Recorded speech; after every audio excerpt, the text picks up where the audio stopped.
అతి తక్కువ fee merit scholarship తో విదేశాల MBBS. Contact wait MBBS education service.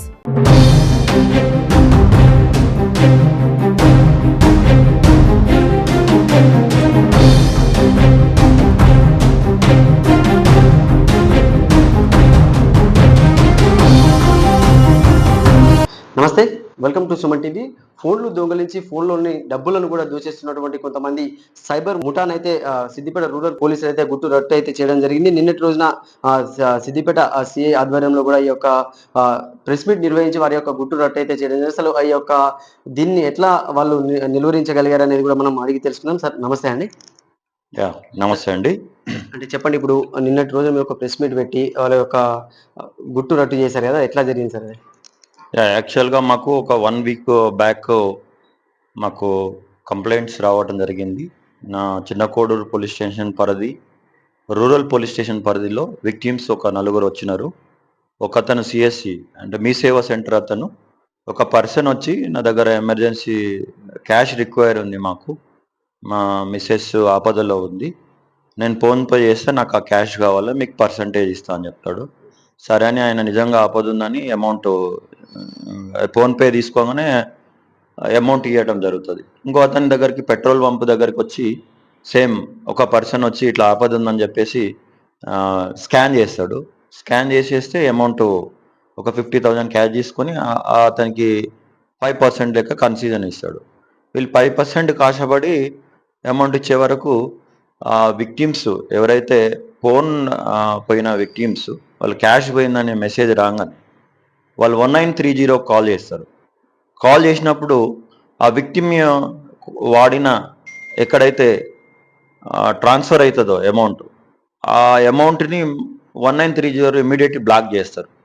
అంటే ఎక్స్ అమౌంట్ డ్రా చేసి వైలకు పంపించినప్పుడు వైని ఇమీడియట్లీ బ్లాక్ చేయడం జరుగుతున్నది. అప్పుడు ఆ వై అమౌంట్ యూజ్ చేసుకునేందుకు ఛాన్స్ ఉన్నది అన్నట్టు. అట్లా విక్టిమ్స్ యొక్క అకౌంట్ బ్లాక్ అవుతుంది. అప్పుడు వాళ్ళు ఇమీడియట్లీ 50,000 పోయిన అతను ఆటోమేటిక్గా ఇంకొక 50,000 క్యాష్ కూడా బ్లాక్ అయిపోతుంది. ఇమీడియట్లీ మన దగ్గరకు వస్తే జరిగిన విషయం తెలిసి మేము పే చేయడం జరుగుతుంది. ఆ 4 పోలీస్ స్టేషన్లో 4 ప్లేస్లలో మేము 360 degrees యాంగిల్లో ఇన్వెస్టిగేషన్ చేసి మేము వాళ్ళని పట్టుకున్నాము.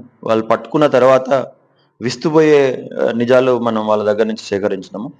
వాళ్ళ దాంట్లో ఒకడు నిజామాబాద్ అతను మహేష్ అని ఓల్డ్ అఫెండర్, వాళ్ళ అతని ఫ్రెండ్ అశోక్, ప్రశాంత్, గోపి, నలుగురు కలిసి ఒక ముఠా లెక్క ఏర్పడి వీళ్ళు బేసికల్ ఇనిషియల్ స్టేజ్లో ఫోన్లు దొంగతనాలు చేస్తూ మహారాష్ట్ర, కర్ణాటక, తెలంగాణ 3 రాష్ట్రాలలో వేరియస్ పోలీస్ స్టేషన్లో పాత హిస్టరీ ఉన్నాయి. వీళ్ళు ఇనిషియల్ స్టేజ్లో మొబైల్ దొంగలు మాత్రమే ఉండేది. ఫర్దర్గా ఎవరైనా మొబైల్ని లక్కీ నెంబర్స్ పెట్టుకున్నా కానీ, లేదంటే కొంతమంది సేమ్ పాస్వర్డ్ యూజ్ చేసి దాని మీద ఎం అని మరక పడుతుంది. వాళ్ళు స్లైట్గా వంపి చూడటం వల్ల డాట్స్ కానీ కంటిన్యూ కొట్టిన 1 2 3 4 డాట్స్ కానీ, స్లైట్గా రైట్ మార్క్ క్లిక్ చేసింది కానీ, లేదంటే ఎం అని కొట్టిన ఓల్డ్ మరకలతోటి కానీ, ఆర్ఎల్స్ లక్కీ నెంబర్స్ తోటి కొట్టి వాళ్ళు ఓపెన్ చేస్తారు. ఫోన్పే ఓపెన్ చేయడానికి ఇదే పాస్వర్డ్ అయితే ఈజీ. వాళ్ళ పాస్వర్డ్ లేదనుకో ఫర్గెట్ పాస్వర్డ్ కొడతారు. ఏంటంటే కొంతమంది గ్యాలరీలలో వీళ్ళు ఆధార్ కార్డులు పెట్టుకుంటారు. ఆధార్ కార్డు 4 లాస్ట్ నెంబర్లు అడుగుతుంది.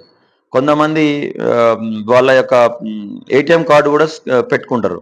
లాస్ట్ ఏటీఎం కార్డు నెంబర్ పెట్టినా మనము న్యూ పాస్వర్డ్ పెట్టుకుంటేందుకు వాళ్ళకు ఒక ఓటీపీ వస్తుంది. ఆ ఓటీపీని ఎంటర్ చేస్తూ ఫోన్పేను న్యూ పాస్వర్డ్ పెట్టించేసి వాళ్ళు ఫోన్పేని వాడతారు. వాళ్ళు స్కానింగ్ వాడి డబ్బులు తీసుకుంటున్నారు. అసలు లేదంటే నీకు మొబైల్ ఫోన్ ఇస్తాము, నాకు ఎమర్జెన్సీ ఇట్లా ఉన్నది, మేము ఐటీ సెక్టార్ నుంచి కాల్ చేస్తున్నామని ఒక ఫేక్ కాల్ చేసి వాళ్ళ ఓటీపీ తెలుసుకుంటేందుకు ట్రై చేస్తారు. దీస్ ఆస్పెక్ట్స్లో వాళ్ళు అలవాటై మొబైల్ అమ్ముకుంటడం, లేదంటే ఏదైనా పాస్వర్డ్ వస్తే దాని నుంచి డబ్బులు దొంగతనం చేయడం అనేది వీళ్ళ వృత్తిగా చేయడం జరిగింది. వీళ్ళని పట్టుకొని అన్ని రకాల ఇన్వెస్టిగేషన్ చేసి కొంచెం వీళ్ళు దొంగలించిన క్యాష్ నుంచి కొంచెం క్యాష్ రికవర్ చేసి నిన్న జ్యుడిషియల్ రిమాండ్ పంపించడం జరిగింది. అంటే జనాలు ఎట్లా అప్రమత్తంగా ఉండాలి ఇప్పుడు ఈ సైబర్ నేరాలు అంటే ఇది ఒక కొత్త నేరంగా కూడా ఇప్పుడు బయటకు వచ్చింది. మీరు బయటికి తీసిన తర్వాత ఈ దొంగలు ఫోన్లు దొంగలించి మరి ఫోన్ పేల ద్వారా కూడా చేస్తున్నారు. ప్రజలు ఎట్లా అప్రమత్తంగా ఉండాలి? ప్రజలు అప్రమత్తం ఉండాల్సిన విషయంలో మన తెలంగాణ రాష్ట్ర పోలీసు మా డీజీపీ సార్ కానీ అందరూ మా ఆఫీసర్స్ ఎప్పటికప్పుడు సైబర్ క్రైమ్ మీద చాలా క్లాసెస్ పెడుతున్నారు, చాలా వీడియోస్ తీస్తున్నాము, చాలా అవేర్నెస్ చేస్తున్నాం. కానీ మోసపోయేదంతా వెల్ ఎడ్యుకేటెడ్ సాఫ్ట్వేర్లు, మంచి డాక్టర్లు, ఈ politicians, even though police officer చాలా మంది ఎడ్యుకేటెడ్ మోసపోతున్నారు.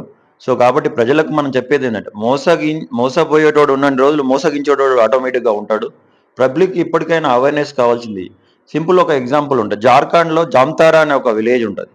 అక్కడ ఈ సైబర్ చీట్ చేసేటోళ్ళందరూ 3-4 తరగతి చదువుతారు.